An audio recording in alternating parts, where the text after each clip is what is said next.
Full disclaimer, doing this mod could likely void your warranty. So do this at your own risk of electric shock and ruining your product's components. We are not responsible for any injuries you may incur or damages done to your product. Make sure to watch this full video before following along. Hi, this is Ben from the DawStudio.com, and we recently purchased an Ampeg SVT Micro VR stack for our studio. This Ampeg stack is an awesome sounding bass amp, but after we received it, we noticed that the fan runs at all times and is kind of loud and annoying, especially in a studio situation. Check it out.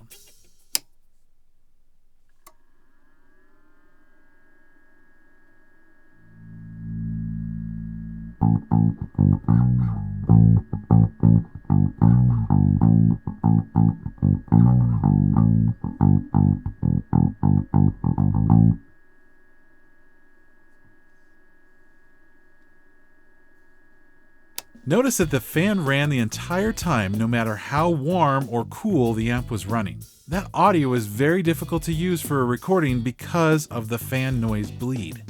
So we decided to mod our amp head with a DC fan temperature gauge. It's a little PCB board with a heat sensor attached to it through a cable.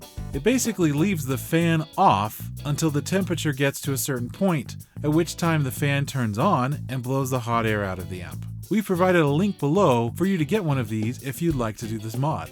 First, make sure the unit is unplugged from power, from the cabinet, and from your bass guitar. Second, open up the case by unscrewing the 4 screws on the top. Do not remove the bottom screws because they only attach the feet to the case. Once the top screws have been removed, you can pull the Silver Electronics chassis out from the front of the case. Third, locate the fan's power supply connection. You can see it plugs into the PCB at the back left corner of the unit. You can remove the jack from the board to make it easier to work with. We will need to cut the red and black wires and insert the DC fan control unit in line with that cable. Fourth, cut the red and black wires about halfway through the run of the cable. We cut it so we had about 2 inches or 5 centimeters from the connector to work with. Now trim all 4 cable ends with wire strippers by about 1/8 or 1/4 of an inch or about 5 millimeters. Twist the exposed wires to avoid fraying and make it easier to screw them into the green PCB terminals. Now connect the wire ends into the terminals based on the manufacturer's descriptions of your particular DC fan control unit. On ours, the first slot is the positive or red wire from the power supply. The second is the negative or black wire from the power supply. The third slot is the red or positive lead going to the fan. And the fourth is the black or negative lead going to the fan. Make sure they are tightly screwed into place. Fifth, check the settings of your fan control unit with your manufacturer's instructions to ensure that your temperature control will function how you want it. Our control unit had a switch to either use a preset temperature or a custom temperature decided by us. We chose to switch it to the preset temperature. You'll notice that we also connected the temperature sensor to the board. Sixth, plug the connector back into the power supply on the amp's main PCB board. Make sure to align it correctly with the notches. Okay, so we thought that we could attach the temperature controller to the heat sinks. Now those are those big aluminum things in the middle and they pull the heat away from the amp. But we soon found out that that was a mistake. Do not put the temperature sensor anywhere on the PCB board or metal components. Seventh, it's time to plug it into power and test it. We decided to test it by warming it up with our fingers. You'll notice that once the sensor gets warm enough, the fan turns on. There we go.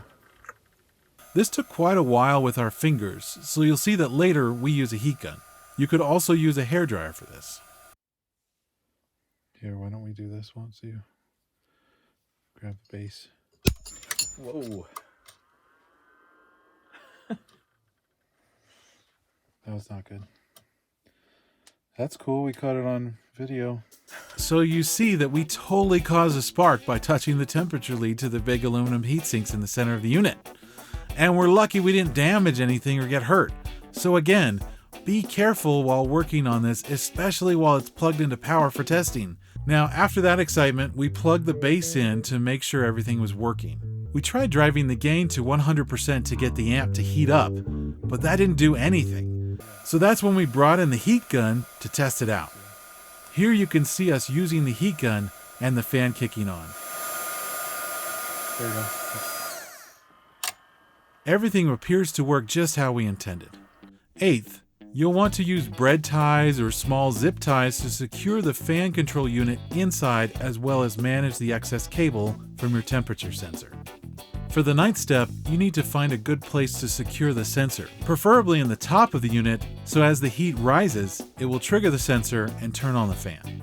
We chose to screw it into the wooden case just above and off to the side of those heat sinks so that no metal is touching the sensor. Removing the back grill will give you a little more room to work with while screwing that gauge in.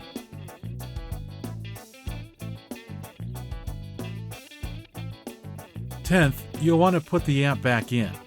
We tried to push it in through the back, but quickly found out that it needs to be inserted through the front. If you make the same mistake we did, you can just disconnect the heat sensor and pull it through the front to reconnect it. You will then want to wrap the sensor cable and tie it to keep it neat.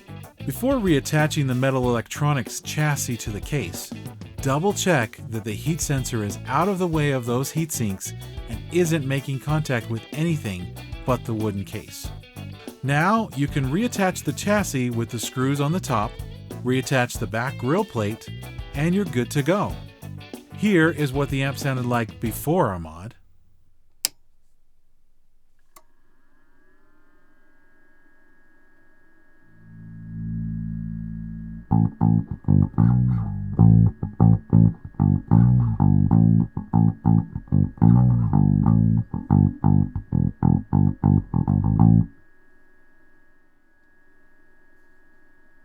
And here is what it sounds like with the new fan control unit mod.